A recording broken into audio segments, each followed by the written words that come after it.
our facilities on campus. I've also worked with MHA on adding a free subscription for Headspace on campus. And I just want to continue doing good work, and let's finish the job. Thank you. Vote Anthony for the win.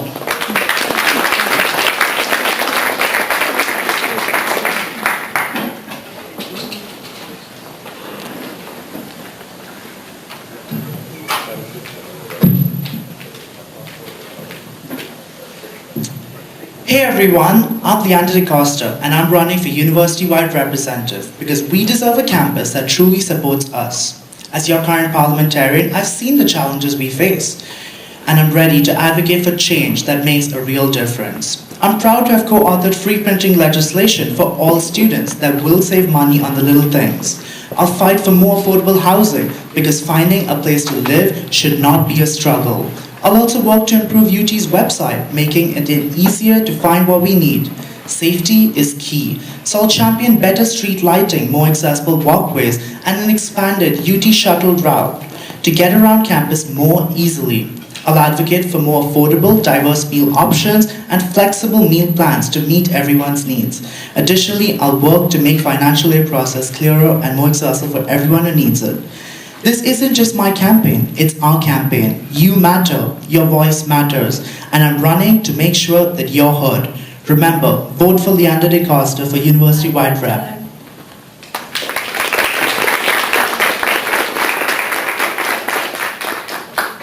Okay, thank you to all the reps in attendance. Now I'd like to welcome the executive alliances. You each have 2 minutes to introduce your alliance and present your platforms. We'll go in the order on stage. Hello everyone, my name is Grayson Oliver. And my name is Elizabeth Maloju. And we're both experienced SG leaders here to prioritize students in this new age of uncertainty. UT and our student body stand in a critical decision-making period, a period that leads us down one of two paths, progress or regression. There have been substantial changes to this university's administrative leadership, and in this precarious time, we have been left with instability and also gaps on campus. Now is the time for you to choose leaders who know how student government works so that way student government can work for you. We want to work within the bounds of state law to promote innovation, movement, purpose, affordability, community, and transparency. We need your help to promote progress today so we can impact tomorrow. And it's time that UT stops messing with progress. And we're here today to show you how. Thank you.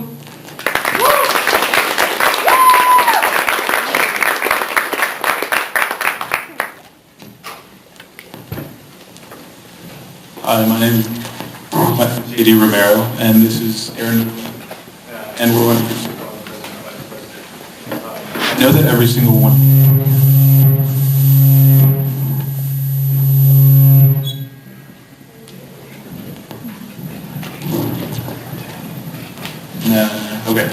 Now, I know that every single one of us in this room has a vision of what this school is meant to look like. We all have different priorities, needs, wants, and goals. Part of what makes this university so great is the sheer diversity that comes with having 50,000 students. I know what some of you might be thinking. It just makes it harder to get anything accomplished. And I agree, there is often conflict and disagreement amongst your students, which can seem discouraging and even debilitating.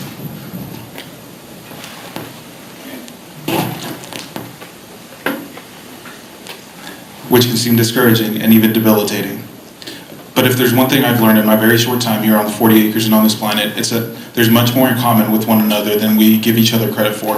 It's these commonalities, I think, that tend to draw out the best in us. And it's these commonalities and shared interests as your president and vice president we plan to address. I know everyone here loves Texas football and knows all too well the frustration in our small student section and the big ticket system generate when trying to get a ticket. I know everyone here eats food. I also know everyone values your individual liberties and the right to freedom of speech. And I know we are all familiar with the challenges of the realm of mental health. I understand that each of these might not be a struggle for all of you, but being a good leader and being part of a society requires empathy. You or I might not know what it's like to wonder where our next meal is going to come from, but 40% of this university does, and we are each worse off because of it. Some of us don't know what it's like to lack access to mental health resources, but there's thousands of students on the 40 acres that do, and it takes away from our enjoyment, even if it's not one of us that suffers from it. It matters enough to me that no Longhorn is left behind, that students have a say in the decisions of this university, and that we build a Texas for future generations that for future generations that they can enjoy and take pride in. It matters enough to Aaron and I that we decided to register for the ballot. And it's why I decided to run for president. And though the path will be long and difficult, and there will be many times when it feels like there's no path forward, I'm here to tell you, yes, we can.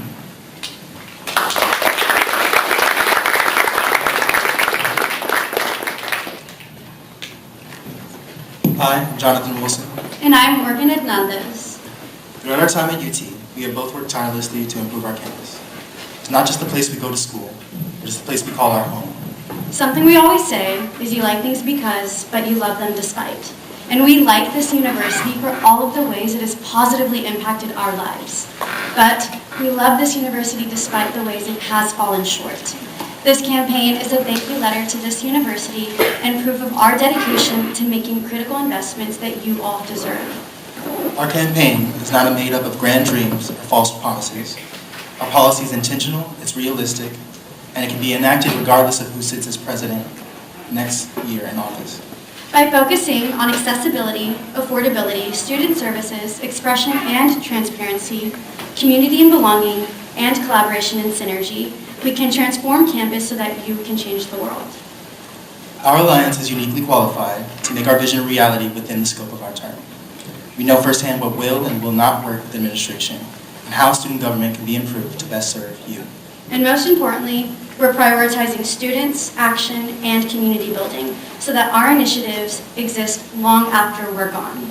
You don't have to take our word for it. You can read our policy at Jonathan X. Morgan 2025 on Instagram or ask us about it on Speedway. We're here. We know we can do more. Simply put, we're all in.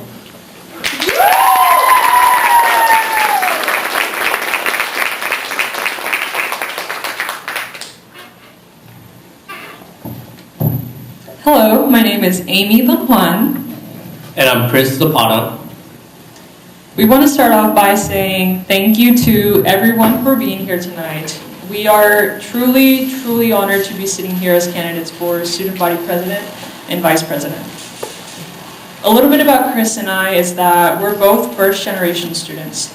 We remember when we came to UT, we felt like we did not have a voice, which is why we spent the entire past week tabling on Speedway, speaking to hundreds of students and reaching a variety of organizations across campus, which is why our policies have evolved the way that they have in a feasible manner. We believe we're the missing puzzle piece needed within the current student government, primarily due to our non-traditional background seen within the student government space.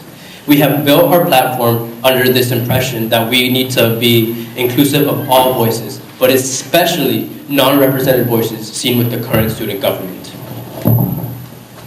This is why one of our priorities is strengthening our community so that every student at UT feels like this is a home for them. We will also prioritize student and organization outreach.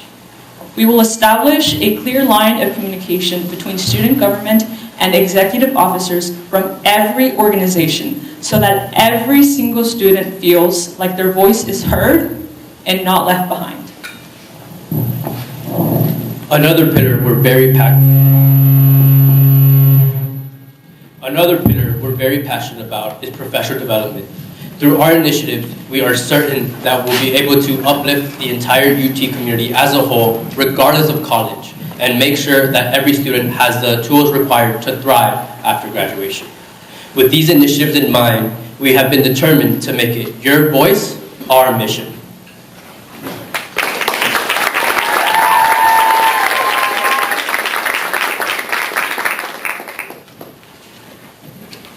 Hello everybody, my name is Hudson Thomas, and it is truly an honor to be here running for student body president. My name's Theory Shu. Like Hudson said, it's an honor and privilege to be here. Central to the reason why we're running is we feel that student government is the most undervalued, underutilized, and underappreciated organizational institution here at our university. And because of that, we feel that we can make student government a nexus point of engagement on our campus. Furthermore, central to our policy is an aim to scale and effectively utilize the resources currently available to student government in a more creative and dynamic way. Right, like Hudson said, we don't think we need to reinvent the wheel, we just need someone to spin it. And so at UT, we believe that there's not a resourcing problem, but rather a leveraging problem. which is why in all of our policies, we are kind of just aiming to build off of what's already happened. You can read about our 3 policy platforms: elevate campus experience, tradition of community, and impact beyond ourselves through our Instagram, Hudson X Theory. And just to reiterate from that, we're super excited about this. We've been communicating with so many different people across all the different colleges. We feel like we're getting really great feedback, and we're excited for this great opportunity. Thank you, guys. And again, we are one herd, one home.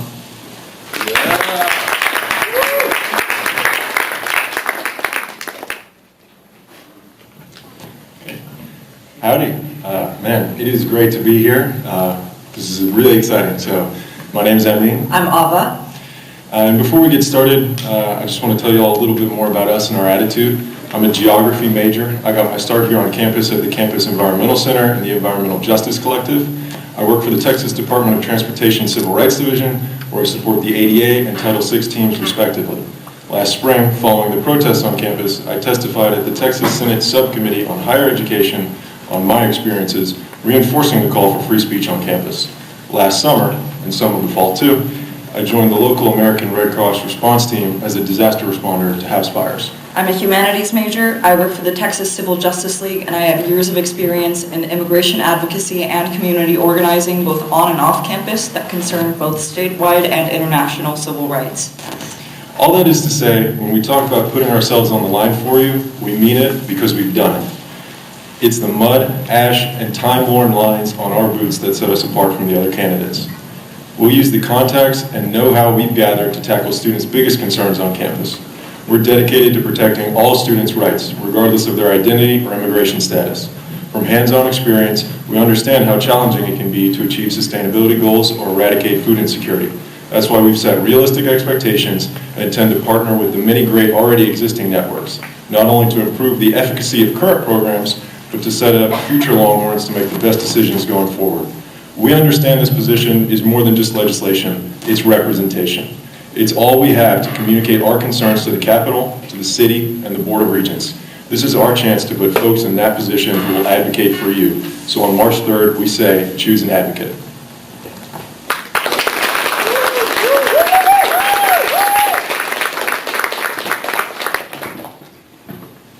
Thank you all for sharing your platforms with us. As a reminder for the audience, you have until 6:45 to send any further questions you may have anonymously via QR code. We will now move on to the first part of the general debate, during which I'll be asking questions directly toward all executive alliances. Candidates may choose whether to respond to each question, and you will have 1 minute to do so. Please raise your hand if you would like to respond, and I will call on you.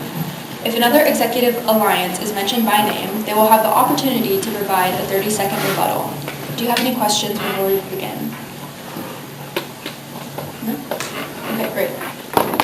So my first question is, many executive alliances come from a desire to improve their community, and most have begun to do that before their names even arrive on this ballot. What has your prior service to our campus looked like, and how is your executive alliance built off those contributions?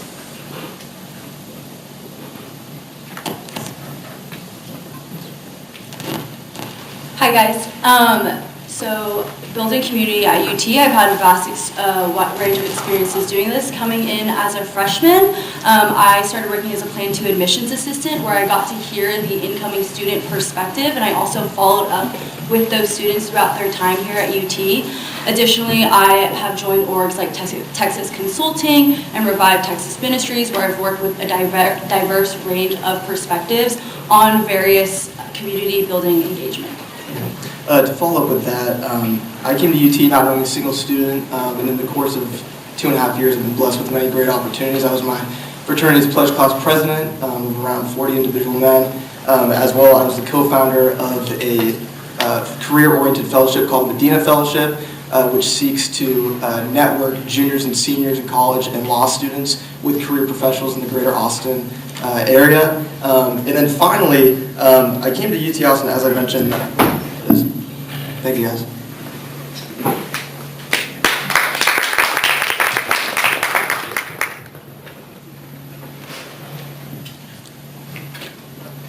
So I've been in student government for 3 years. My most recent experience has been as the advocacy director on the Student Government Executive Board.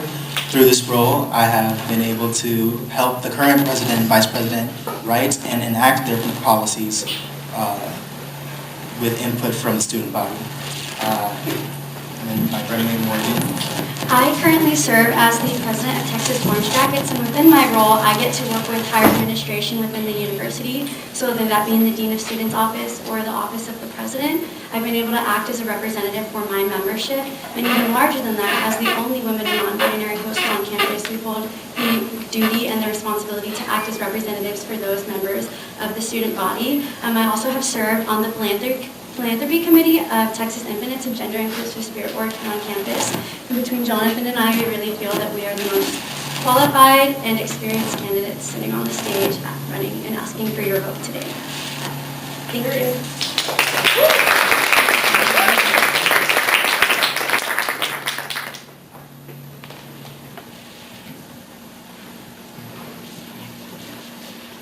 I have been involved in the Senate College Councils, and as well as I served as a first-year student, as a student government representative, university-wide representative, and I've also written articles with the Daily Texan. I serve as an opinion columnist and also translated for the Texan and Espanol department. Now, I did all of this because, like I've said, I came to UT whenever I was a freshman. I am first generation. I felt like I did not have a voice. I felt like I did not have a community. I did all of this because I wanted to find communities, and I did find community within those organizations. And it wasn't until I found my home with the Pi chapter of Kappa Delta Chi, I found a sisterhood and a strong women that supported me. And I want all students to feel that they also have a home at UT.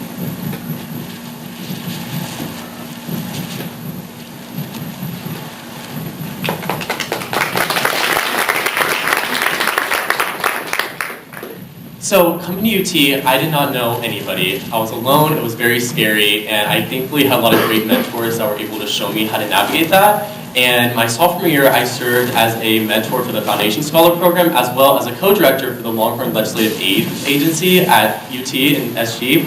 And getting to mentor students and really show them how to navigate UT, how to help them build a community and make them feel welcome and loved, really showed me the type of leader I want to be, and I'm so excited to get to bring that to a larger scale here in this role.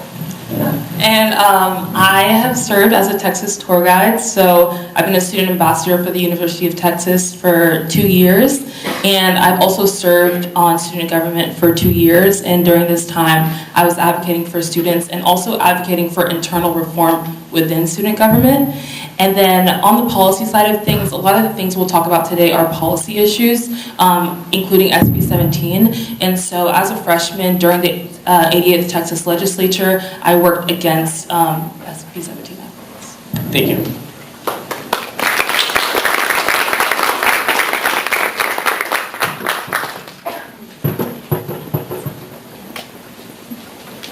Hi. The way that me and JD have worked for our students here at the University of Texas is we've worked not only at the state level, but I also have worked at the national level. Last year when SB 17 rolled out, I was interviewed by the Daily Texan on how that would affect cultural graduations. Through that, a Fox News reporter reached out to me, and I will just preface, I do not agree with a lot of what Fox News says, but I know that the audience that Fox caters to needs to hear why SB 17 is so harmful to our community and why we need cultural graduations on campus. And in doing so, I've been an advocate, and I put myself in a position to where I received feedback that wasn't exactly positive, but through that, that just shows and demonstrates that I am someone who's not afraid of what the backlash will be, and I will do everything in my power to make sure that every single student on this campus is heard.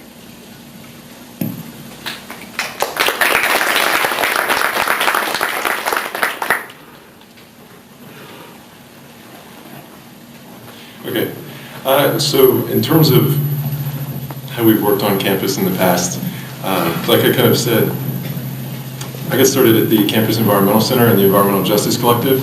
Being a geography major, I don't come from a student government background, but it gave me a really good wide net to cast in terms of the student body that I've interacted with. I've talked to engineers, I've talked to government majors, I've talked to policy people, I've talked to environmentalists, I've talked to just about everybody that there is on campus, and it's given me a great perspective on the different folks and their different needs, and also their different perspectives and skill sets. I was a columnist and associate editor for the opinion department of the Daily Texan. If you look at my Daily Texan record, I've been talking about coalition building. My voice was literally on NPR last week after an immigration policy reform protest here on campus with SDS.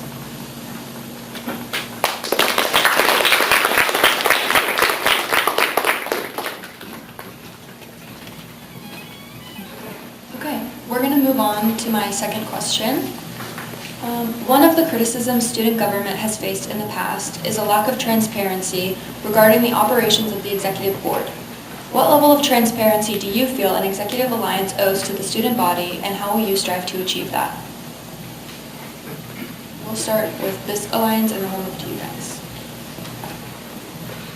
Okay, hello. Yeah, so that is one of our biggest issues. We've talked to tons of people on Speedway this past week that don't even know that student government exists, period, which is ridiculous. We think the transparency that we can bring that should be absolutely expected is total transparency. I think every student needs to know and easily be available to find their representatives, especially their executive alliances. So we plan to continue tabling if we were to be elected at least a couple hours a week. We plan to continue having things like phone numbers and social media and emails widely available, continue doing outreach, because students need to be able to talk to the people who are representing them so that their concerns can be heard. Yeah.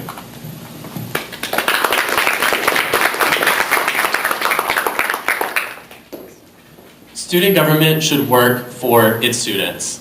And if elected, we want to implement a legislation tracker so that we can see the initiatives that SG is working on. I don't want students here to not know what their student leaders are working on.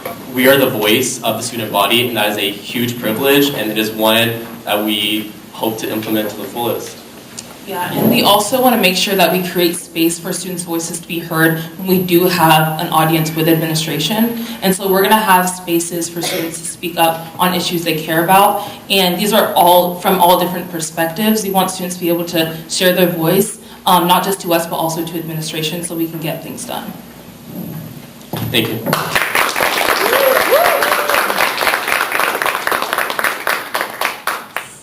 Student government has an obligation to be transparent with the student body, and specifically the executive board. It's our job to communicate with students and be representatives to them. It's why we have an expression and transparency policy as one of the 6 main focuses of our campaign that's entirely geared towards holding student government accountable and holding higher administration accountable to communicate with students and with us so that we're all collaborating so we can be on the same page. And what that policy entails is creating direct lines of communication, so appointing people to conversate with student groups, and then also having consistency with our updates on progress. So when we pass legislation, when we run into problems with the project, we will get that information to students through current methods such as our newsletter or our website.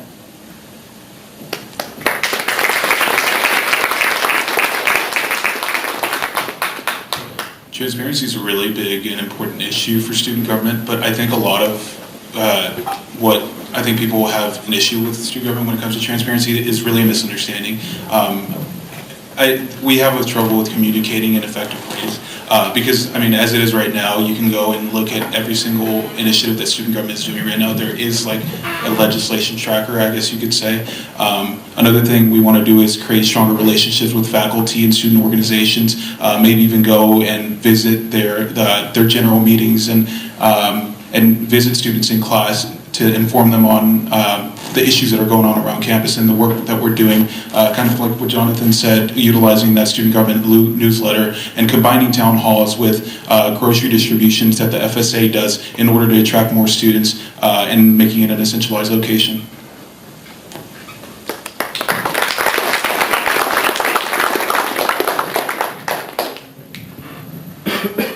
So we've spoken to hundreds of students on Speedway, and that's why in our policies we've decided to establish an ethics and accountability board that's comprised of students that are not a part of student government, so that way that they can also keep us accountable. So that's only one of our initiatives, but in addition to that, Chris and I believe that student leaders in student government should have an active role. We should be the ones reaching out to people. We should be the ones going out to organizations, speaking to their members, and getting input from what they think should be happening in student government. We just don't understand why certain organizations are not being reached out to.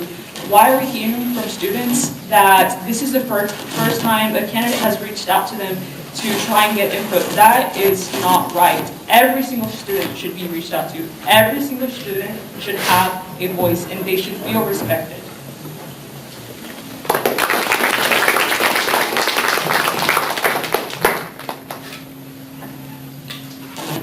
Yeah, I think like everybody mentioned, it starts with a cultural shift, and I think that starts from the inside. It starts from a top-down approach. In our campaigning endeavors, we've realized a majority of students, as people have mentioned, have no idea what student government does in the first place, and we think that's a really big problem. I was my high school student body president, and we, through that process, were able to basically go from relatively unknown within my high school to setting school records, in crazy amounts of fundraisers, and a bunch of really cool opportunities. So really, Theory and I, we feel passionate that student government should be the voice of transparency. We want to institute a student government newsletter.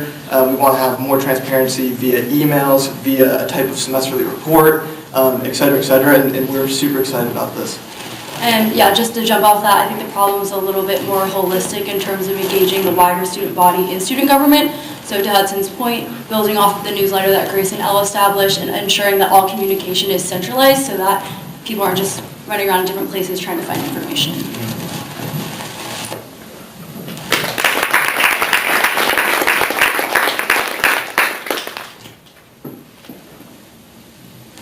As with any legislative organization, student government is limited by financial constraints to enact change on campus. How have each of your alliances taken the budget into account when thinking about your policies and goals, and how have you reached those decisions?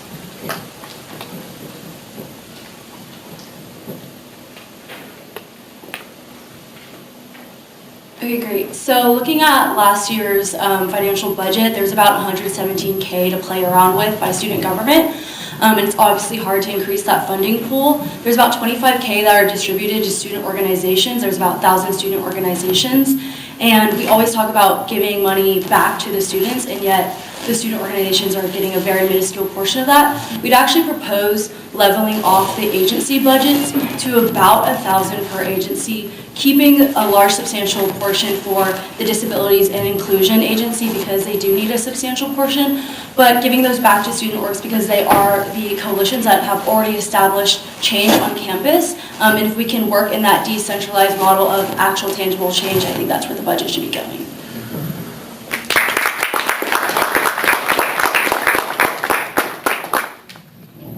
So as representatives of the students, our work is very important, but there are also 3,000 student orgs on campus, and a large amount of these organizations are advocacy groups, so they are each advocating for a specific issue. And so of course we want to do all we can as student government to be able to address these issues, but we also want to use our funding to support these organizations that are doing the work that we so desperately need on campus. And so one of our big initiatives that we have under our movement platform is that we want to support advocacy groups on campus through our funding, and we're going to do this by reallocating the funds so that we have specific funds set aside for all student advocacy groups, especially in the wake of SB 17 when a lot of these groups are not receiving funding from the university. We want to give the money back to the students where it always should have been. Thank you.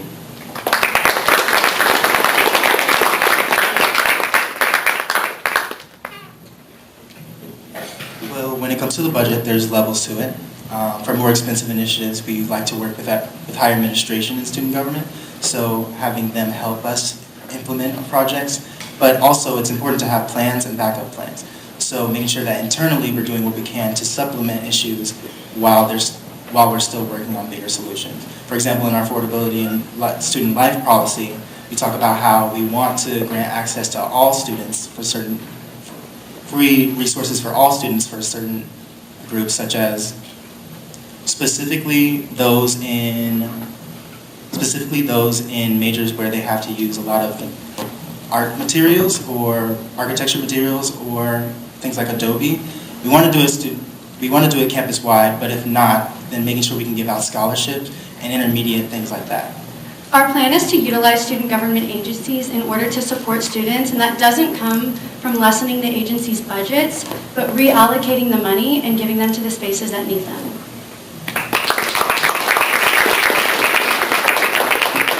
So out of all the SEC schools, we are the 5th poorest when it comes to student government budget, which is really insane because we're also the university with the largest endowment. We only have 7 to 10% of the total student government budget that Florida and Georgia has. And it's also interesting because the budget of student government comes from Student Services, the Budget Committee, which is funded by our tuition. So that means only a small portion of our tuition is going to go into areas that can actually benefit our student life.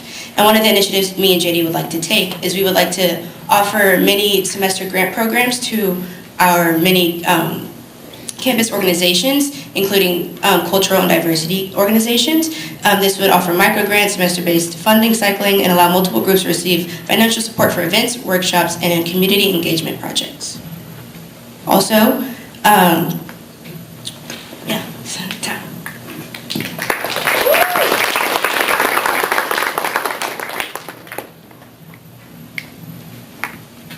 When it came to our policies, Chris and I wanted these to be as feasible as possible because we knew that if we are to be elected, we only had 1 year. So we wanted to get as many possible things done.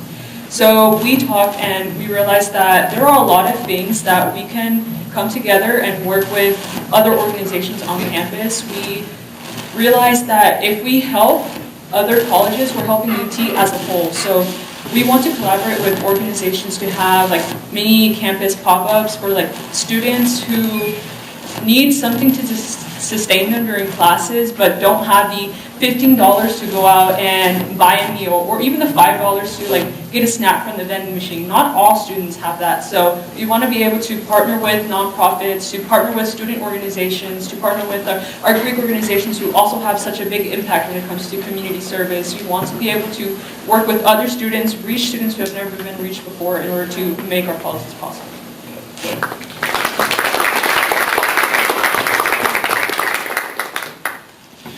So this is a really good question. And immediately what came to mind is, like we wrote in here, a lot of our policies are written around trying to be as feasible as possible. You do only have 1 year, it's not 4 years. But something I've really learned a lot from my work with the Red Cross, which you're constantly on a low budget with that, is how much you can do just by talking to people and just by being compassionate. It really doesn't take a whole lot of money sometimes. Sometimes it does. But sometimes it doesn't. Sometimes it just takes talking to all the people you need to talk to figure out who has what and who needs what. Something that we want to emphasize is that we want to reallocate funds that are already there. So for example, with our Dine-In Dollars initiatives, we want to move the money that is already being paid through tuition. And tabling is absolutely free. What we need is manpower and not necessarily the funds that are so hard to raise and hard to deal with.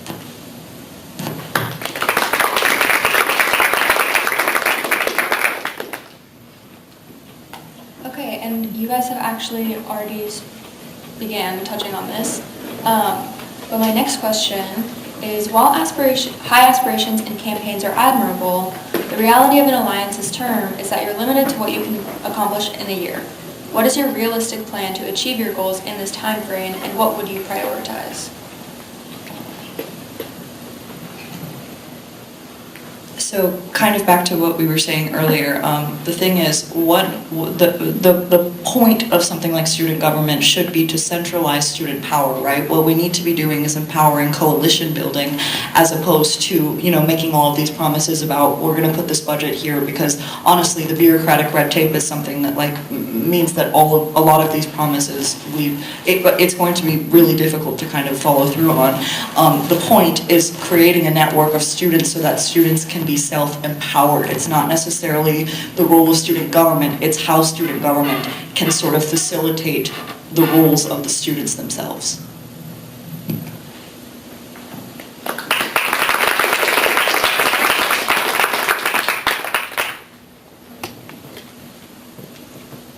Yeah, kind of how we open this, Theory and I in this endeavor really realized that there's already so many existing great resources that are frankly just being criminally underutilized. For example, like the Eureka website, which basically puts undergrads in partnerships with research opportunities. Additionally, Hooked In, does anybody use that? We need to actually use that a lot more and promote that. Additionally, GPUs in the TACC facilities with venture capital startups. We can do a lot of creative ideas with that. 4-year planning resources, global experience learning labs. I could go on and on, but the point being, we already have so many great existing entities here. We want, through student government, to actually utilize these to their full effect. Right, and just lastly, add on to that, a lot of our policies, we have proposed incorporating some type of formal application system to get students to be the ones that are working on those. So when it comes to UI restructuring of HornLink or Hooked In, those are things that we can pull in students into student government to make student government more engaging.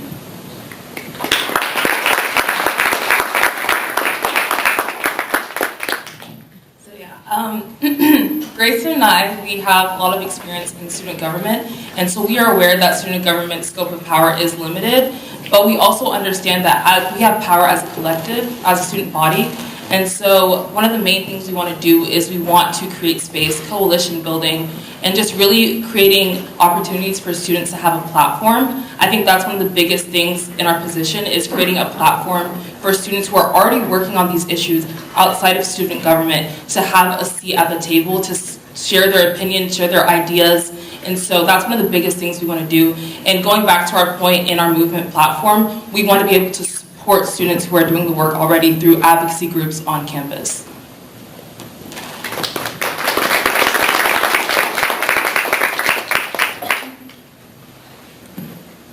Having worked with the current president and vice president as a member of the executive board, I know firsthand the struggle of keeping initiatives going and making sure that they're finished by the end of your term. I think the best way to do this is by implementing institutions and by appointing people who are able to work on your initiatives year long. In addition to that, redefining the roles that don't work anymore. This sets the foundation so that our progress doesn't just last with us, but it lasts past us. The expectations of student government are high, and they should be, because you're trusting us to enact change that you need now, whether it's towards accessibility and accommodation, whether or not you can afford your time here on the 40 acres. You need us to do that, and we want to do that, and we will do that throughout our year because our policy is crafted with feasibility and tangibility in mind.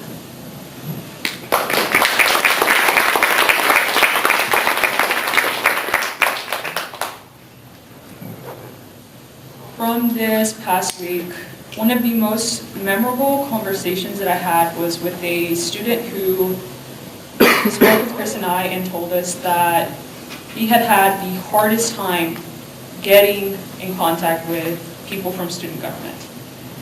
That broke my heart because in student government, we should be having those active roles.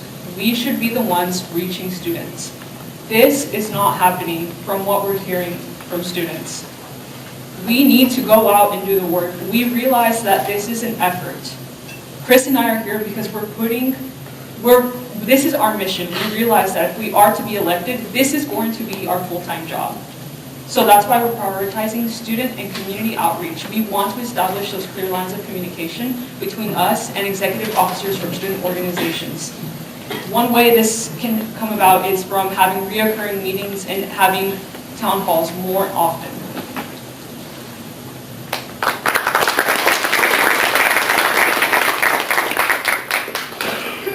So me being in student government, and I'm currently the transfer representative and the chairman of ethics and oversight, I have seen firsthand how difficult it can be to get across, really powerful and innovative initiatives. But that being said, we really want to focus on feasible initiatives by leveraging our relationships with organizations and administration and leveraging our budget. We want to partner with nonprofit organizations to achieve more as they have the resources and the manpower to do the background work, and we can finally just instantiate the initiatives. But one of the things in student government that we also have to realize is that we're also laying the groundwork for future generations.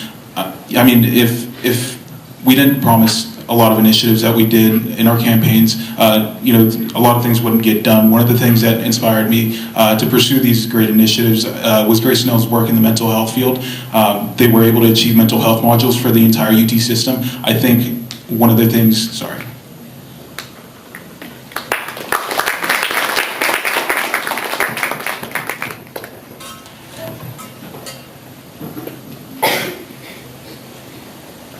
My next question. How do you plan to communicate with and gather feedback from the student body and ensure accountability for your actions and decisions? Will you put mechanisms in place for students to evaluate your administration's performance? And if so, what might those mechanisms be?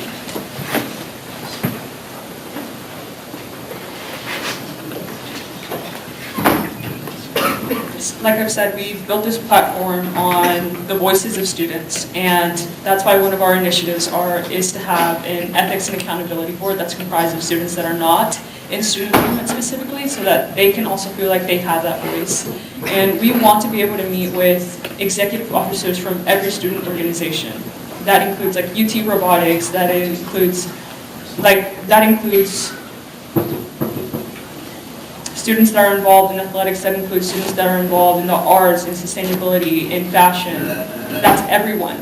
So that's why we want to be able to have like more reoccurring town halls. We want to have weekly office hours within student government, so that not only are we going out and doing the work, but we're also providing a space so that students can come to us if they want to work on pieces of legislation.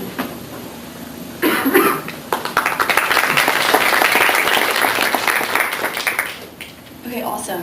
I think like we mentioned before, I think it starts with the cultural shift university-wide, and so I do believe that Hudson and I not having been in student government is actually a strength, because we have wide reaches in communities that aren't aware of what student government do, and so if we were to be elected, we would be bringing those communities in.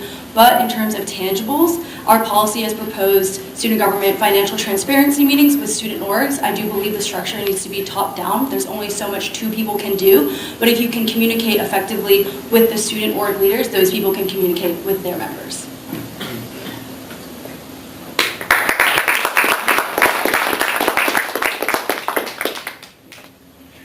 I think something we've talked about a lot up here is the difference in experience. And something that comes to mind as we're having this conversation is the frustration that a lot of students, including myself, are feeling with current student government. It's frankly annoying and it is frustrating that we don't hear from student government, that students aren't approached, that there isn't enough outreach. So on top of the things like tabling and having phone numbers and social media and emails being available, we really do need to make sure that we're getting out there and talking to student orgs, that we're having more events, we're having more town halls, we're having more bi-weekly events with representatives from each college, with their college, or with students specifically targeted in their constituency. Because if we're not doing that, then we're not doing our job, fundamentally. A government that isn't known by the people that are governed by it cannot be democratic by definition.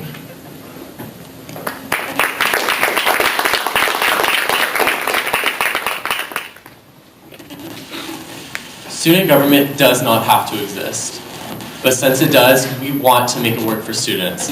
If elected, Elizabeth and I know how much of a privilege this is, and we are going to be the type of candidates that our title does not define us. We want to be on the ground. We want to be in these advocacy meetings. We will be at the state capitol with our students. We are not above them. We are not better than them. We are with them, and we want to support them, and a lot of our platform is built around doing just that. Our doors will always be open to our students, and we will always be the voice ready to speak up for them in those difficult rooms.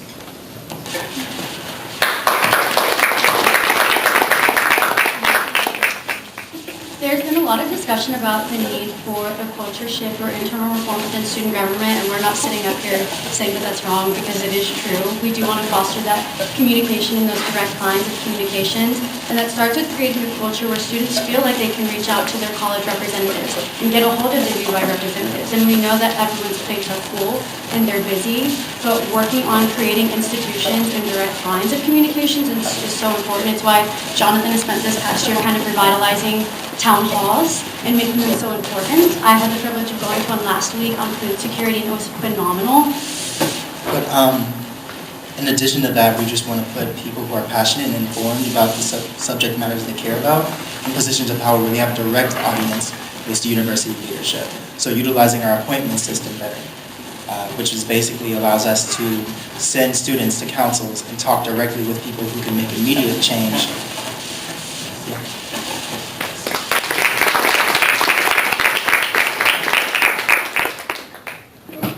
We kind of already talked about this, but one of the initiatives that we really want to pursue is bolstering town halls. The current administration has done a phenomenal job in doing it, but we really want to expand on that. Once again, they laid the groundwork, and we want to build off of that. Another one of the things is taking student government to the students. You know, like many people mentioned on this stage, attending student organization meetings. Building that platform for outreach, just putting a QR code for a Google form on the screen, something like that, bring it to their classrooms. A lot of students won't go to student government, which is why I think it's our responsibility to make ourselves available wherever they are, and that's what we want to do.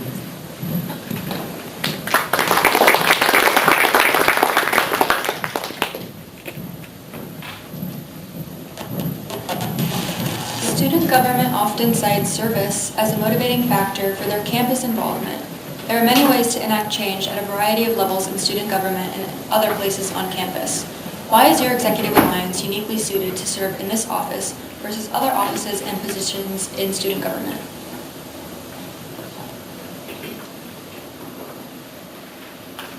That's a great question. In talking about testifying at the Capitol or going to meet with students, I mean, these are things that we have actually done before. We've been to protests before. We have supported our peers in those organized protests, in those dangerous situations or just more dicey situations where tensions run high and people get they just get high strung, and it takes a certain amount of courage. It takes an amount of level-headedness. You got to be able to do that, and it's stuff that we have done before. Yeah, we've got experience not only in organizing and attending protests. The thing is, we were the people who have our faces on all of these sorts of things. There was a clip of me that went around CBS and NPR speaking at the immigration rally that Amin literally testified at the Subcommittee of Higher Education at the Capitol. We were there, and we will continue to be there because that's what we've always done.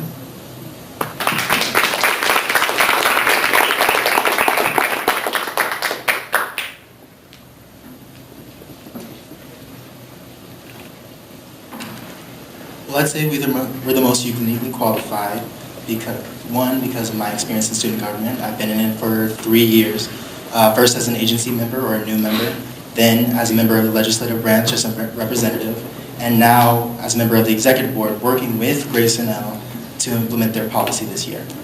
I think this is a very specific experience that nobody else on the stage can say that they've shared. I think that's what makes me the most prepared, but as for Morgan. Right, so we mentioned it earlier, I am president of Texas Orange Jackets, so knowing what working relationships looks like with higher administration as well as getting to sit on Texas Roundtable with other spirit organization leadership and creating community and discussing what the student body needs as far as culture and excitement and being plugged back into the tradition of Texas, it has really given a unique perspective between the balance between the two of us with actual student government and the outside perspective of student government that needs to be heard.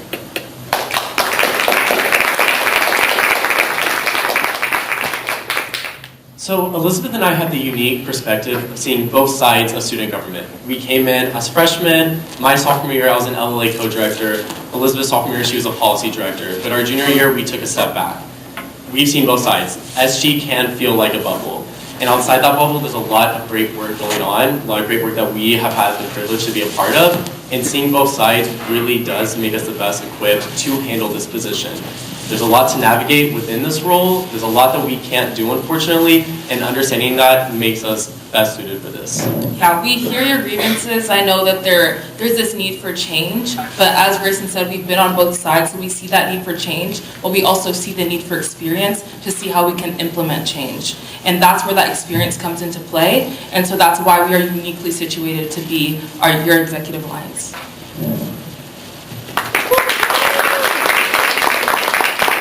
I think Aaron and I are uniquely suited to be executive alliance just because I know a lot of us up here on this stage like to talk about low-income students and transfer students and food insecurity and undocumented, whatever it might be. But I've been on that end of things for my entire life. I came here when I was 3 years old. I'm a transfer student. I got my associate's degree at Tyler Junior College. I'm low income.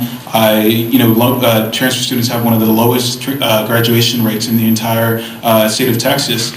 It's things that have affected me for my entire life. I was undocumented up until 2022. These things are things that I've felt firsthand, and that's what makes me uniquely suited, I think, to face these challenges, because I'm here on this stage against all odds, and I've been able to accomplish these things. Kind of building off that real quickly, I'm also a CAF student, so I've seen what it's like to be a transfer student and just kind of feel like you just got put in the middle of nowhere, no one really to talk to, you don't know what resources are available, and as transfer students, JD and I want to make sure everyone knows what's available to them.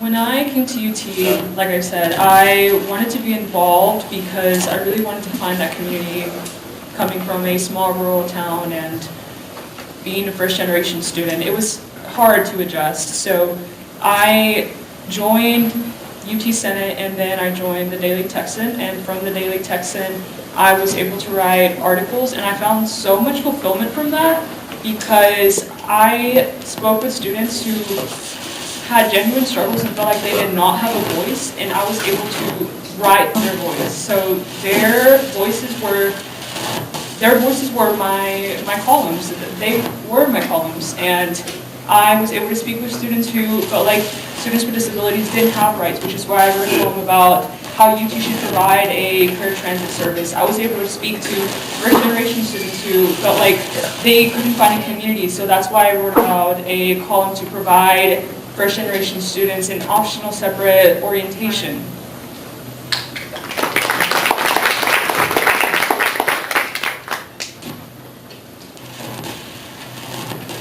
Yeah, well, as I mentioned, I'm a triple major student. I've been involved in both Greek life, non-Greek life, as far as different spirit worlds like the Texas Cowboys, et cetera, et cetera. And so really I think Theory and I have a unique perspective from the outside where we want to be mutually beneficial both for the university and our students. We think that our platform should be bold and mutually beneficial, because if they're not going to be effective. So while we want to empathize with students, we think it's far more even impactful to have positive impact for these students rather than just merely relating with them. Right, and touching on service, I serve as the communications director for Revive Texas. I've hosted fundraising dinners that have raised over $27,000 to give back to communities around Austin, and I've mentored for students at the KIPP school here in Austin, and so our specific policies are things that are aiming to benefit students and the university, like expanding the project by partnering with nonprofits, or doing GPU allotments that also contribute to this great research university.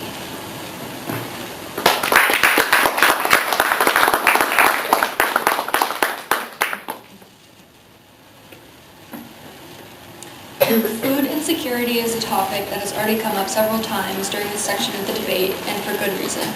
According to both an SG report and a National College Health Assessment, approximately 1/3 of UT students are experiencing food insecurity, which is significantly higher than multiple reported national averages. What will your alliance do to combat food insecurity on our campus? So, coming from a geography and an environmental background, I have been talking about food insecurity for as long as I can remember.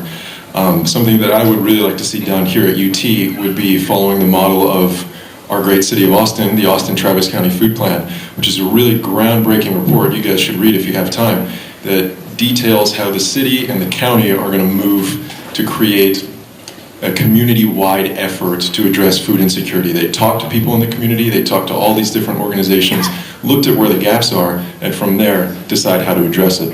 So we want to create that, and we want to give future Longhorns that information to make those decisions. But we also want to partner with the West Campus Collective, the ATX Free Fridges Project, and all of the CEC and Office of Sustainability orgs like the Microfarm and Farm Stand to see how we can coordinate these efforts to better fill those gaps on campus where we're currently missing out.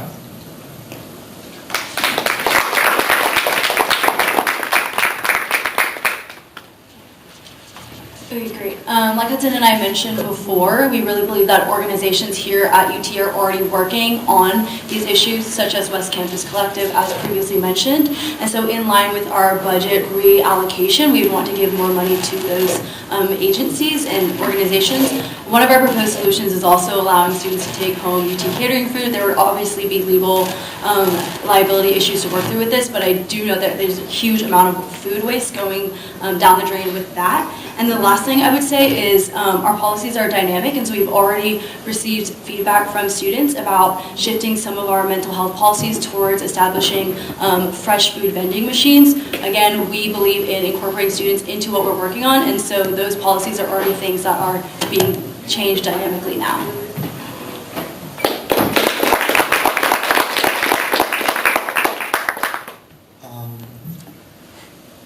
I love this question because food security has been a big issue for me since I began in student government. Last year I wrote legislation to create subsidized meal plans, and I've gotten the opportunity to work with Outpost and Swipe Out Hunger on creating the Food Supports Fund, which would first fund free meal swipes for all students, no question asked, and then eventually as a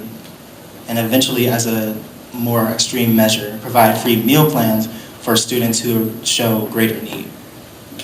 A big part of this too is West Campus Collective has been mentioned, and that's so true, but it's important to note that West Campus Collective functions as an independent student org, so we don't want to take their organization and put them under student government or directly with the Food Security Agency. We want to uplift both individual entities, FSA with student government appropriations and West Campus Collective with student government appropriations, so that good work can be done on both ends.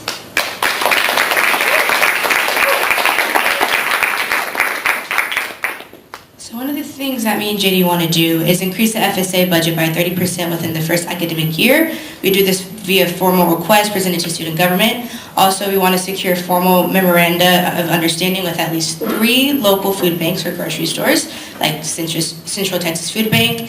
We also want to target at least 2 local businesses and national chains to each semester to donate food or discounted food. Also a great way to get the community involved as well. There's a multitude of local businesses that would love to support UT and could also use exposure. We also want to look towards UTSA, our other sister schools, and conduct at least 2 site visits or virtual meetings to see what initiatives were successful and what weren't. And this last point might be a little controversial, but looking at what A&M did with their on-campus grocery store. In 2021, they partnered with Brookshire Brothers, which brought an affordable, convenient, and healthy lifestyle available for students instead of all of us going to Chick-fil-A and Cane's because we don't have enough time to go to the grocery store.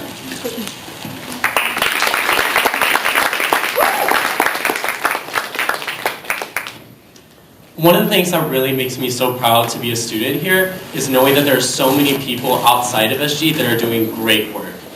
There's West Campus Collective, ATX Free Farm, Microfarm, so many great works that have already been mentioned. We want to continue to provide funding for them. As well, we want to initiate something called Vivo Bites. This university hosts a ton of events. I'm a Texas Blazer, we're the official host of the university. I'm there, I see it. There's always a ton of food waste left at the end of this event. We want to create Vivo Bites so that students are alerted when there's a surplus of food from these events that they can come and take home.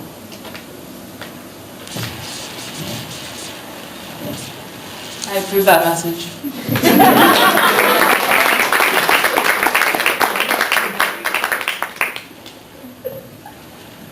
So many wonderful organizations have already been named, but there are so many more that have not been reached, that have not been connected with. So that's why Chris and I have prioritized student and organization outreach, because we know there's so much more we can do as a community. Yes, there's West Campus Collective, but there are so many other organizations that students don't even know about, that student government doesn't even know about, but that's why we're here, because we believe that we should be those active leaders taking that step and going out to student organizations and reaching out to them and collaborating with them so that we together can make UT Austin feel like a home and be able to support its students. Launching from what Amy said, when talking with many different organizations, we saw that they all had a pressing issue regarding this matter. Because of this, we believe that we need to consolidate this voice and be able to push for active communication channels for this.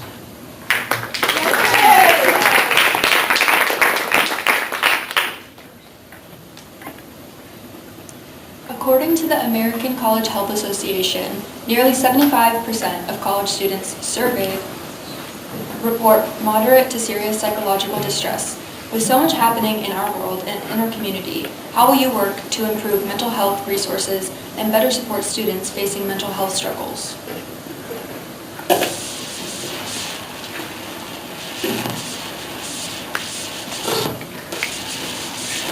I think everybody here as a college student can understand what it's like to have struggles in college. Some people, unfortunately, more than others, but it's definitely something that everybody faces at some point in their life. And it's something we all need to be more open about and considerate of. And a big thing that is part of our platform that we think would really go to address that is just overall community building. I think mental health really begins for a lot of people when we are connected with each other, and getting people connected to each other, whether it's through student government or other student orgs, is a big deal. On top of that, another thing that we think is really important to address the mental health of students is making sure students are safe, secure, and taken care of and heard on campus. That means monitoring and accountability when it comes to the response of law enforcement on campus to student demonstrations or protests. That means student voices are heard. That means that administration are held accountable for the decisions they make that physically or psychologically hurt our students.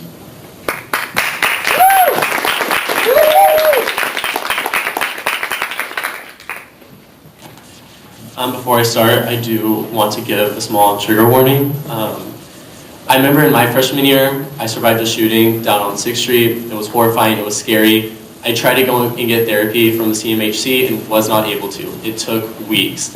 I was in such a bad state, and that is something that Elizabeth and I are going to ensure does not happen to any other student. We want to expand therapy access for all UT students. You guys are more than just a number. You're not just some statistic. You're not just some accolade. You are people, and we want to make sure you feel like that and that you guys get the resources that you need.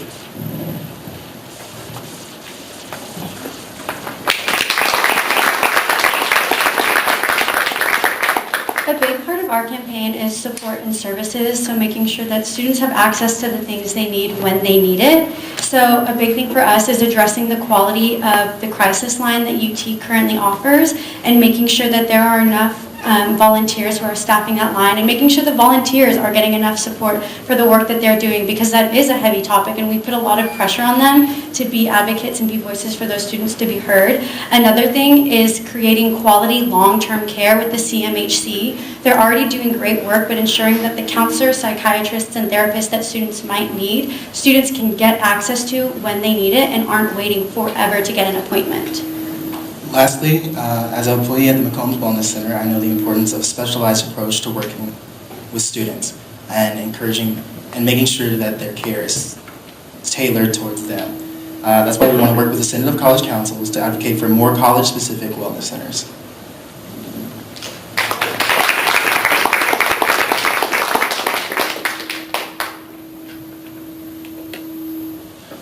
So one of the biggest, issues that we encountered in our outreach was the fact that there's a lack of resources, long-term resources at the university for mental health. So right now, I think you get 4 free sessions with the CMHC for counseling. We want to extend that to your entire time here at UT, expand long-term resources for students that maybe aren't able to afford or don't know how or don't know where to get these resources on their own. We want to make sure that no Longhorn is left behind. That's a pillar of our campaign. Another thing that we really want to do is expand telehealth access and outreach, making sure that students know what resources they have available, maybe making it available on the back of ID. I don't know if that's a thing right now or not. I'm not 100% sure, but just making sure that every student is accounted for and helped.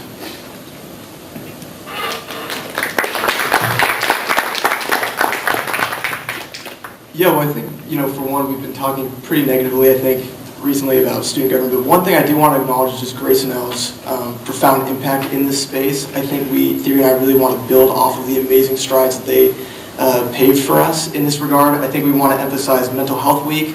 We want to emphasize Exam Week de-stress zones, an interactive guide that outlines mental health resources, and most importantly to us, a campus-wide wellness passport that incentivizes people to eat healthy and to be talking about these discussions, because I know for me personally, in my own immediate communities, Mental health has been something that has significantly impacted my community, and we need to put an end to this. This is a serious topic, and we want to continue off the great strides Grace and Elle already started.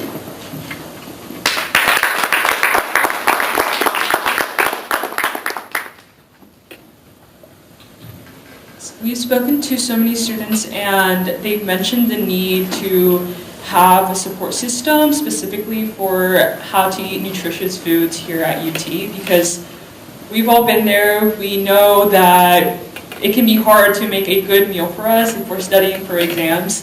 So one of our initiatives is to establish an allowance for UT students so that they can have access to nutrition services, as well as also partner with registered dietitians in order to have workshops for students so that they can come and meet these dietitians who are here to serve them, as well as build meal plans for them that they can have throughout the week that it's easy for them to make. So those are only some of our initiatives. Like we've said, we've spoken to so many students that this is a reoccurring issue.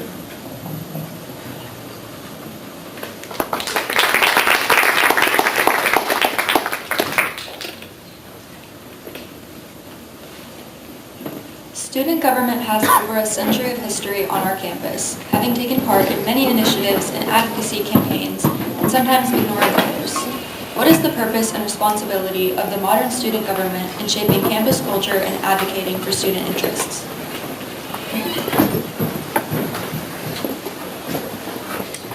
I think first and foremost, the role of student government is to represent and unite the student body. The role of student government is to give us a voice. It's to give us a voice to the state, to the city, to the Board of Regents, to the administration. I think something that we could talk about the role of student government would maybe be highlighting where student government is falling short in that role. For example, last spring, after the protests on campus, I heard nothing from student government. Student government should have probably said something. They should have been there. They absolutely should have been a part of that. Regardless of the political affiliations, student government's job is to be involved in the affairs of the students, every student, regardless of how they feel about it, regardless of who they are. Their job is to be an advocate for every student on campus at every level, in every way possible, every legal means. That's...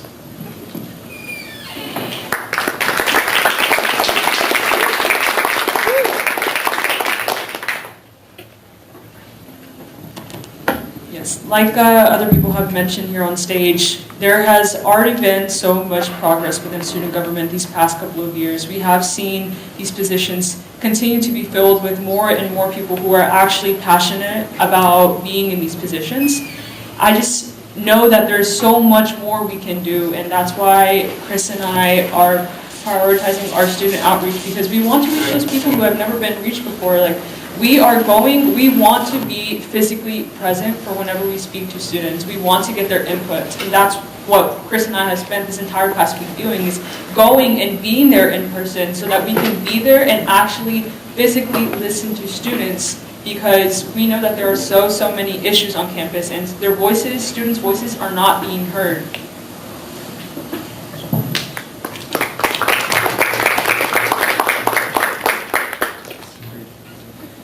Yeah, well, first off, what student government is when it's done effectively, it's by and for the students. And we first and foremost want to make student government a platform that's accessible to all different groups, all different organizations. If we don't do that, we're ineffective. I think furthermore, we want to do policies that actually have substantive positive impacts on the students, not cliche rhetoric. And we feel in doing that, student government should really promote and advocate for communities that can bring diverse perspectives together in order to enact positive change.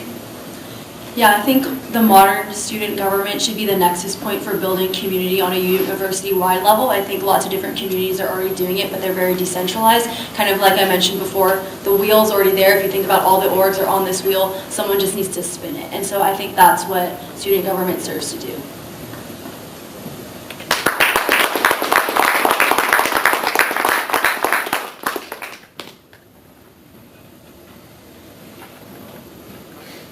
So as the representative for students, we do have to work with administration, but that doesn't mean that we can't critique administration and what they're doing.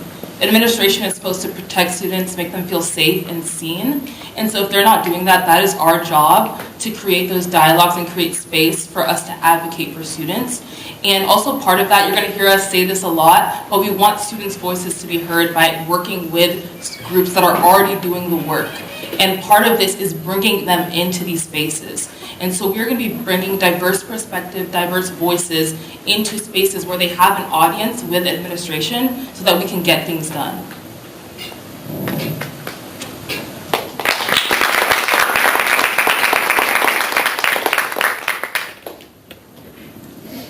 So student government's job is to serve the student interest in its entirety. Whether they vote for us or not, if Jonathan and I are elected, our job is to represent everyone. But there are realities and confines to our situation, which is unfortunate, but the truth. We're living in a state where diversity, equity, and inclusion is illegal, and it's not because it doesn't deserve to be, and not because there isn't a space for that as a Latina woman, but because that is the confine of our situation, and our policy is rooted in making sure that there is time and we can enact change. I would say that our role is navigating the balance between knowing what we can and cannot say. For example, it was brought up that we were not able to say anything about the protest last year, but I know for a fact that we were prevented from saying anything about the protest last year. So I would say navigating that balance is our purpose, but also facilitating collaboration and coordination amongst campus so that students can advocate for themselves.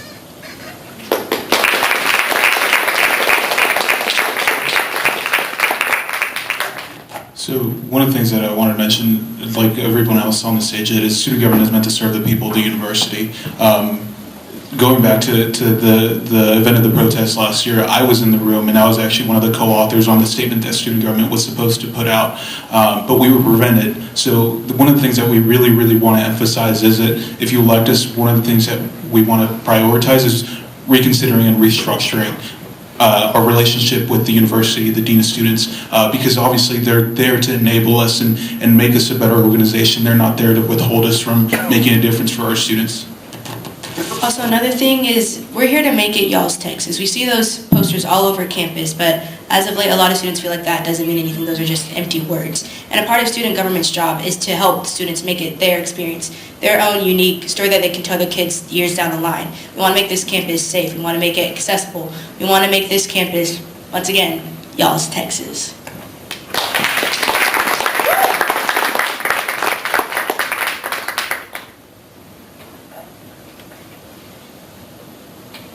While a variety of initiatives and campaigns exist in student government to serve the student body, the reality is that much of the student body remains in the dark about the operations and goals of SG. How will you proactively tackle the pervasive problem of student indifference towards student government? Right, so one of the things that we've been doing all week and that we want to make sure that we are continuing to do is that Amin and I have actually been sitting outside of Speedway every day trying to do from 11 to 6. We've been getting our team to come and literally table every single day and talk to students and ask them like, hey, do you feel represented by student government? And the overwhelming majority of people who answered us answered no.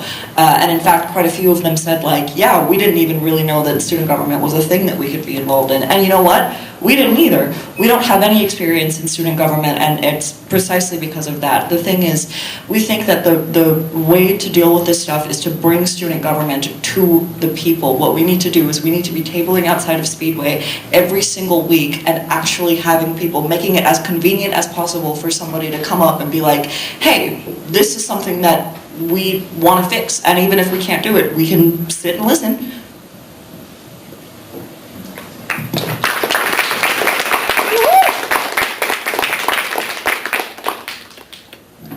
So as mentioned multiple times before, there's a lot that we cannot do in this role. And so we also do want to bring student government back to the people. There's a huge divide between us. Part of what, as we said before, having a legislation tracker, budget transparency, but it goes more than that.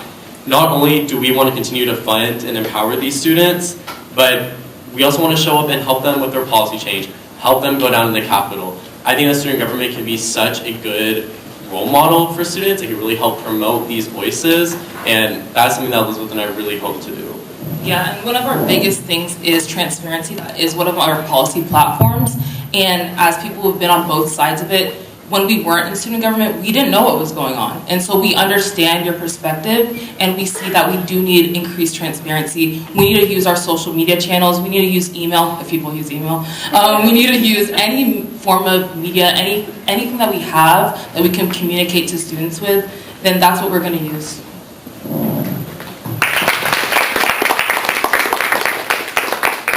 So when we were talking to students, one of the references someone made to me about how they feel about student government was The Wizard of Oz. That student government was this existing in this ominous bubble that nobody really knew how it functioned or what its role was. And coming in from an outside perspective of student government, I said, that makes a little bit of sense to me. Yeah, it can be really hard to feel like you have a say and you have grip in what is going on in student government. And so getting that outside perspective and hearing those voices is so important. Student governance organizations, because it does exist outside of student government. There are other things in 3 other branches that go on, and taking SG to the students is a big part of Jonathan and I's commitment as an alliance. And we hope to do that through consistent meetings with organized stakeholders and student groups like One Texas, which is essentially advisory council of student leaders.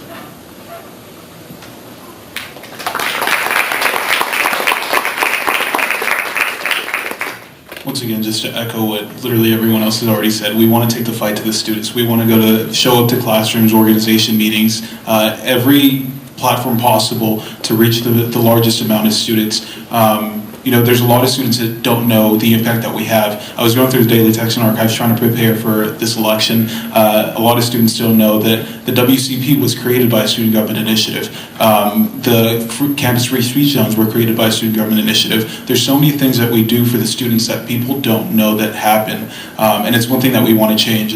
And we want to build off of the progress that Ellen and Grace have created. They're one of my biggest inspirations and one of the reasons that I ran, because I want to build off of their work.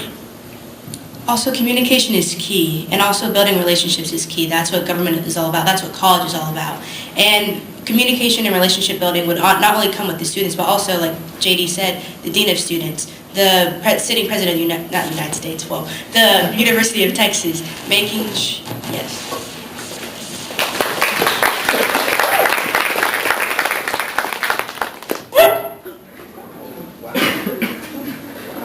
There are so many wonderful organizations on campus that already do a lot of work, but that's just one organization. Imagine what we could do together if we partner and continue to reach students who have felt like they've never been reached before.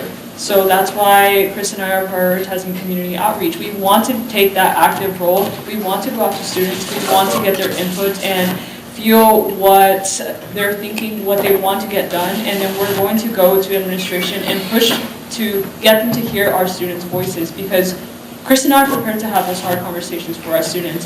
We know from tabling this past week, speaking to hundreds of students, that there are real struggles here on campus, which is why Chris and I, this is going to be our full-time job. It's our mission to make students' voices heard. We believe that we are adequately equipped to reach out to every single organization, make their voices heard, and make sure that every issue that they have is our utmost priority to make sure that they're all addressed and be taken care of.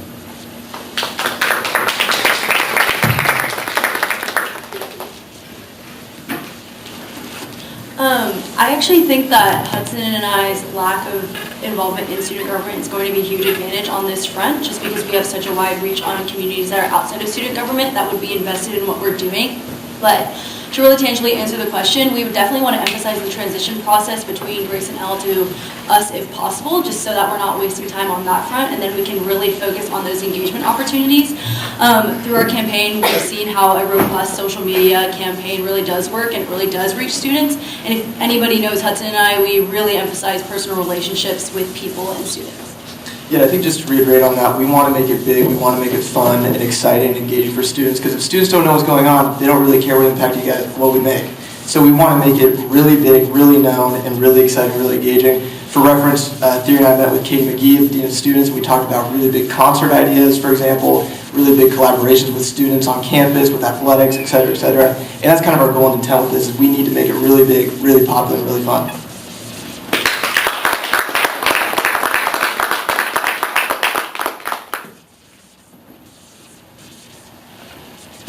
This portion of the debate will include submitted questions from our audience. As during the general debate, candidates are given 1 minute to respond, and executive alliances that are mentioned by name are allowed a 30-second rebuttal. I'm going to start with individual questions for each executive alliance, starting with Grayson and Elizabeth. Your innovation policy lists creating a new major in the School of Information. UT's approval process for new majors is lengthy and complex. Is the time and resources used to make this major a reality really necessary and/or a priority on campus right now? Aren't there more pressing issues? There are definitely more pressing issues, and that's why we are going to be focusing more on other aspects of our platform that we're really excited about. However, part of our platform is making sure that we can achieve things outside of the lens of SB 17. On LinkedIn, there's a huge rise for jobs in human-computer interaction and user experience, and so we wanted to first implement it as a certificate and then eventually have it be built into a minor and then eventually a major. This would be us just laying the groundwork for this. Yeah, and this is something that we didn't just come up with out of the blue. We've actually had students inquire about this and ask why we don't have an opportunity to have a pathway to this through a major or certificate. And so this is something that we had an idea for through student feedback. Thank you.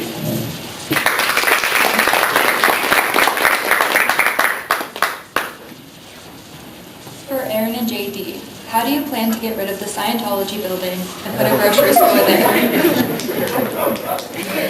Is this actually a feasible plan, and how do you specifically plan to do this? What does that process look like, and how long will it take? Oh yeah, so if you're referencing our video, that was more so of a joke. I've seen a lot of Yik Yak posts, a lot of people be like, oh, the Scientology building, the Trader Joe's or HEB would have been better. That was more so to get student engagement, also just bring awareness to the possibility of what we can do around campus.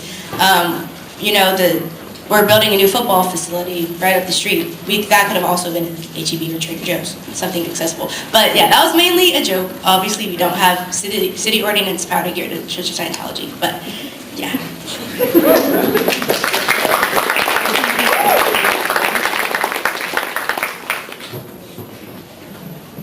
Jonathan and Morgan, why do you think y'all are the best for your respective jobs? Why student government? Why now?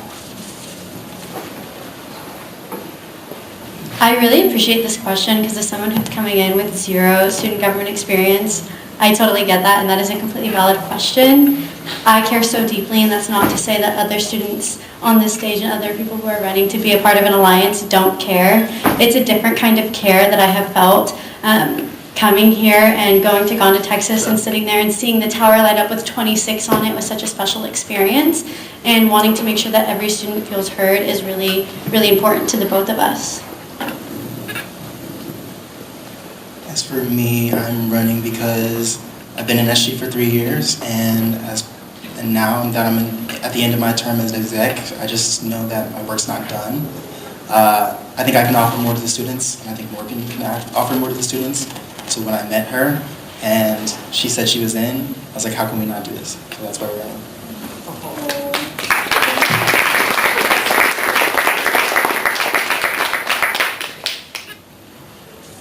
Amy and Christopher, how would you effectively communicate student voices to administration?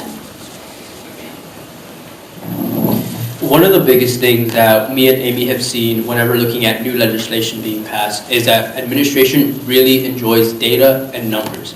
If they have the data and numbers to support a potential legislation, they're more inclined to be more proactive about this. We truly believe that with student outreach, whether it be surveys, administration efforts, we believe that giving these numbers towards administration is the best route in order for us to make actionable impact that really matters. We say this because I was involved in student government as a university-wide representative, so I did get the chance to see a lot as to why legislation is rejected, and a big reason is because we do lack numbers behind our student voices. Our student voices are more than that, but we do lack that, and administration does want to see that. So that's why we do believe that we do come from a business background, but we are more than that, and we will utilize the resources that we have gotten from our education in order to advocate for student voices.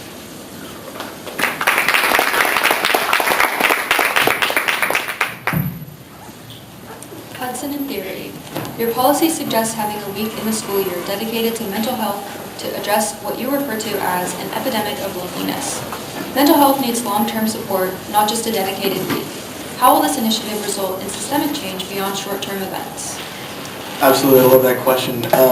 Theory and I really built off the week-long Mental Health Week initiative, actually what was instituted back in 2020. And we really want to continue that tradition. It's been stopped after COVID and everything. But we really feel like a dedicated, specific week that targets all the different mental health issues is going to be really instrumental to, I think, starting to create a cultural shift here at UT. I think we really need to go hard on this for a dedicated, specific week. And then obviously, with that, we have other policies that are going to effectively aim at other mental health issues. But we wanted to specifically target a week so that we can have specialized awareness and huge input from student government that affects the students. Yeah, really quickly building off of that, we mentioned how we want to make things fun and engaging, and I do believe that if we can create some excitement around this week and expose students to these resources and what student government is doing, then all the other things will follow, like the mental health modules and all that.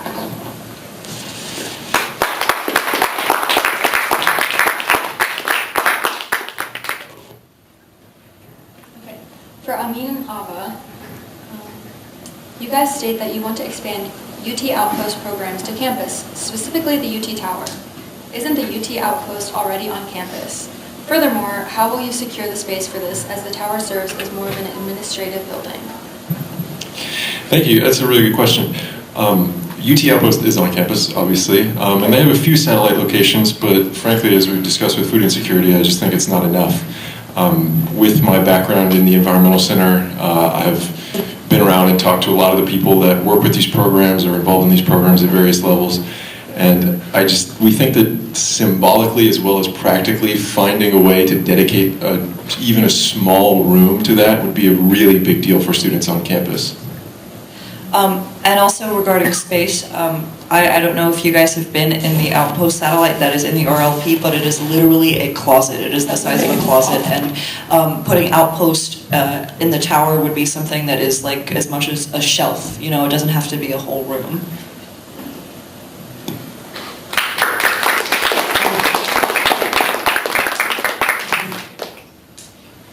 Okay, now these questions are open to all alliances again to answer. How are you going to use your role as president and vice president to strengthen student unity? Yes. How are you going to use your role as president and vice president to strengthen student unity?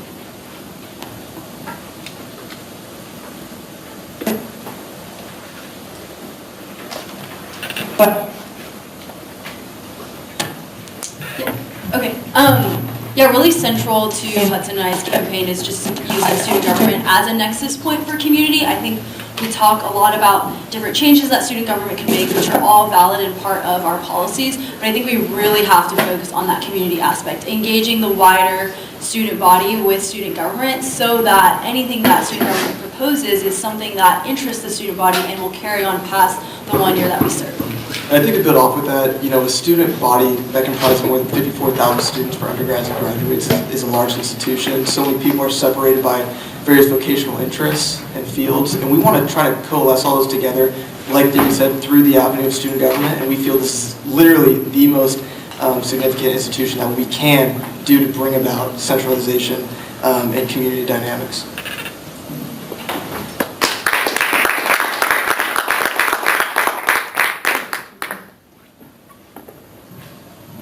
Despite what many people have been saying, I believe that our diversity at our university, and Grayson also holds this belief, is our strength.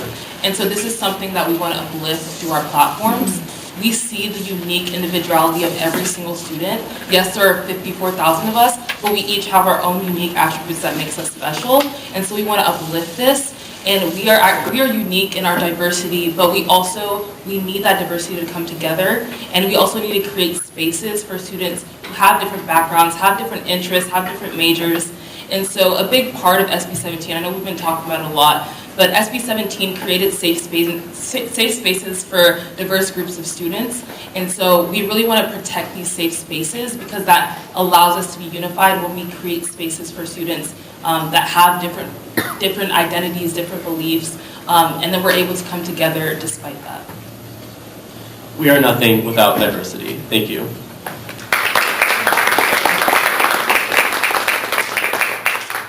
One of the things I mentioned in my opening remarks was that diversity is one of the most important things at our university. We do have 50-something thousand students, and we each have, once again, our own needs, our wants, our priorities.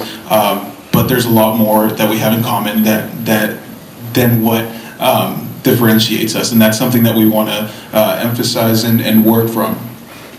Yeah, we also want to make sure that every community has their needs met on campus. But if every community feels safe, then it's their community, it's their campus. If everyone has all their, that's redundant. But basically, in the long run, we want to minimize the effects of SB 17. That has caused a lot of divisiveness. We want to minimize the effects of the university's response to the Palestine's protests. If anything, that's created a lot of divisiveness. We just want to make sure every student feels heard, every student feels safe, and every student feels seen.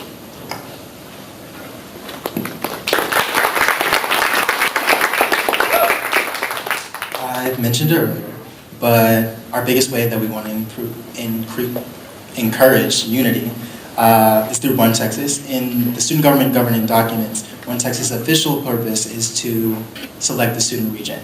But it can also be used as basically a council, or basically it can be used as a council that encourages collaboration and coordination among student organizations. What I also want to do is start it as a partnership with the Department of Students so that student organizations can give direct feedback to not only student government but the Department of Students about how student org should be led and what changes can be made to the process of things like room reservations, etc. We're all connected by the color burnt orange and white. We see it on game days. We have burnt orange Fridays, and it's just a small piece of the puzzle that we use to build community here. However, as Jonathan and I have worked together on this campaign and we've had the privilege to get to know each other, thank you.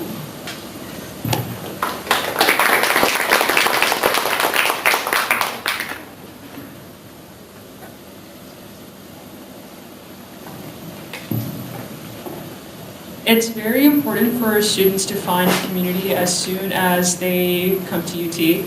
Personally, I've always been a high achiever in my academics. It's very, very personal to me because my mother didn't have that opportunity to get that education, so I take it very seriously. But I found it conflicting whenever I came to UT my first year, and I almost went somewhere else. I almost dropped out because I felt like I didn't have that community. So I understand the importance of building that, which is why Chris and I want to go out there and reach students, and we want to be as involved as possible. We want to be that voice for students, and we want all students to know what student government is. So if Chris and I are elected, we're going to be everywhere putting in that work for students because we want UT to feel like a home for everyone and not just certain people.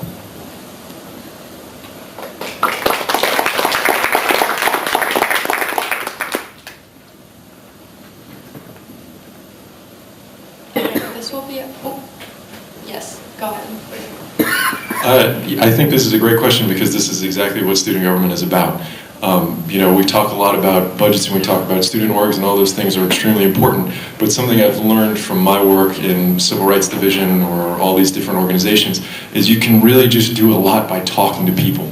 And the goal of student government should be to talk to organize, to mobilize the student body to affect change for themselves. I think we've talked a lot about limitations, but quite frankly, I reject the idea that our hands are tied. We can do a lot just through passion. And I want to say, we talk the talk, but we've also walked the walk for years. Freshman year, I literally wrote an article with the Daily Texan proposing a feasible expansion of the Multicultural Engagement Center with bulletin boards.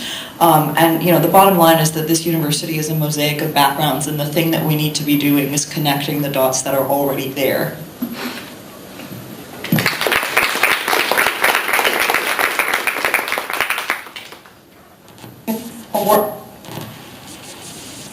Thank you to everyone who participated and asked or submitted questions.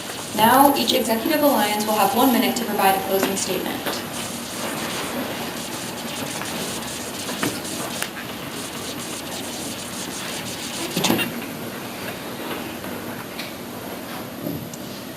So, as it's been established, the scope of student government's power is limited, and we understand this, but also we do have power as a collective, as a student body, and we also want to reiterate that point.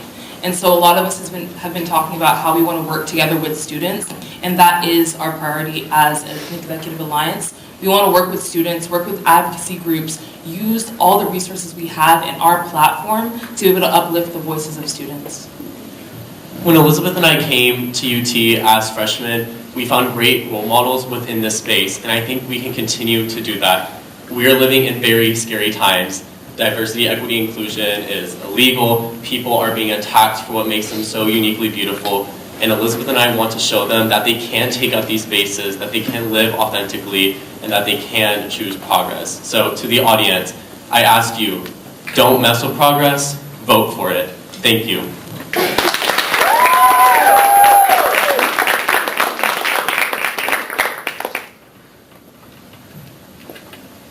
Hey, if I talk fast and sound like an auctioneer, I'm sorry. But basically, coming to this university, this was my dream school. You know, both my parents went here, my cousin went here. It's been in my blood, and I love this university. I got capped, that was the most devastating thing. But once I came here, I seized every opportunity to make it my Texas, and I have this new profound love for the university. But just hearing some of the students' experience on campus is very disheartening and very heartbreaking to see that they don't feel the same way about our campus that I do.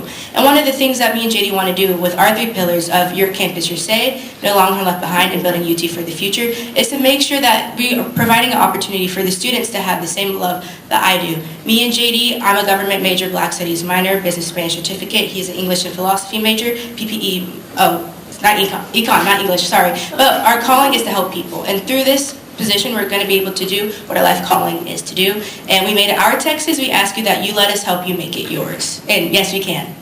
Thank you.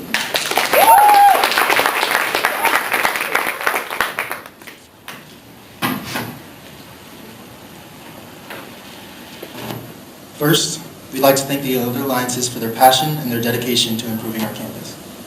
Each of you sat on the stage and spoke about values that should set the foundation for student governance: progress, unity, and the empowerment of the student body. That being said, we maintain that our executive alliance is best suited to champion these values on behalf of the entire student body. Our team has the dedication, skill, and knowledge necessary to lead student government and facilitate productive communication with university leadership that suits students.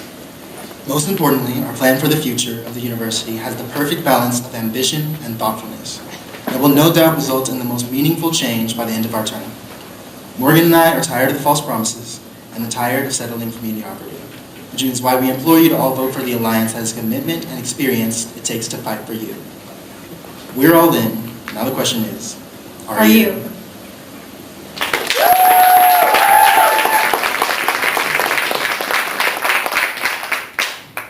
At the heart of our campaign is a simple yet powerful promise. Every student at UT deserves to be seen, heard, and supported.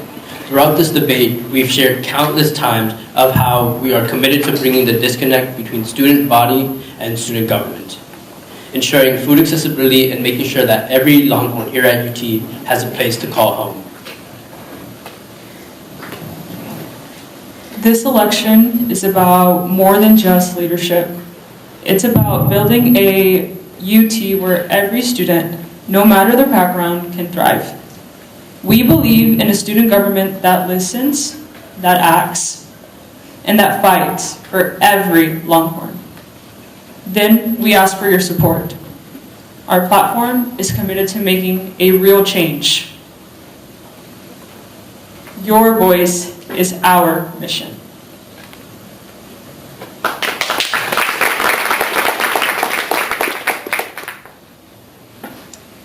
Yeah, I just would start by saying this university has radically transformed my life. It's the greatest thing to ever happen to me. I moved from across country from Seattle, Washington, my senior year of high school.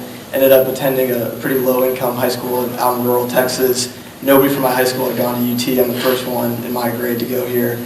And since then, it's just radically transformed my life. And I know, as I mentioned earlier, through high school, being student body president, I got to see firsthand how that can change the course of people's lives on an individual level in high school. And I firmly believe, and I know theory does as well, that we can do just the same here at UT. Yeah, absolutely. Coming to UT, my parents were first-generation immigrants, and they've worked tirelessly to bring me here, and I think this is just a testament to the type of community that's at UT. Hudson lived in my freshman dorm on the same floor as me. So we would just love to have your vote for One Herd, One Home, March 3rd and 4th. And just to finalize, we really do feel we are living in the golden age of Texas. There's record application rates here, unparalleled athletic success, unparalleled research facilities, and there's never been a better time to be a Longhorn.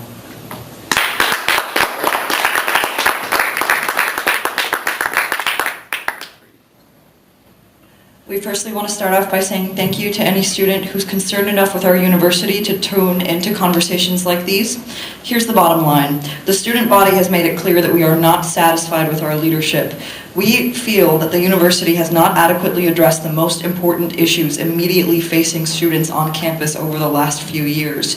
The student body needs a voice. It needs an advocate. And we're here tonight to show y'all that we are those advocates.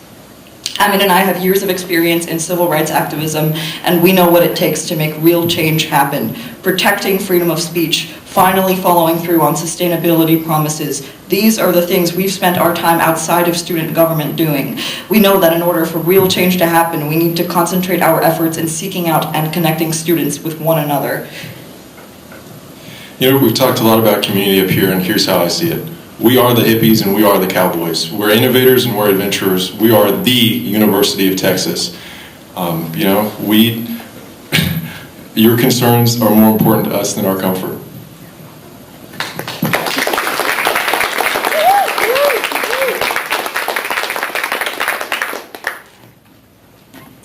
Thank you to all our Executive Alliance and university-wide representative candidates who spoke today. We appreciate having the chance to gain a better understanding of your policies and platforms. Thank you as well to everyone who attended or watched via our live stream tonight, and especially to those who submitted questions. Keep an eye out this week for the Daily Texan's coverage of this event and the editorial board's endorsements. Voting for students opens Monday, March 3rd and ends Tuesday, March 4th at 5 p.m. Election results will be announced on March 10th at 2 p.m. Best of luck to our candidates in their races. Thank you.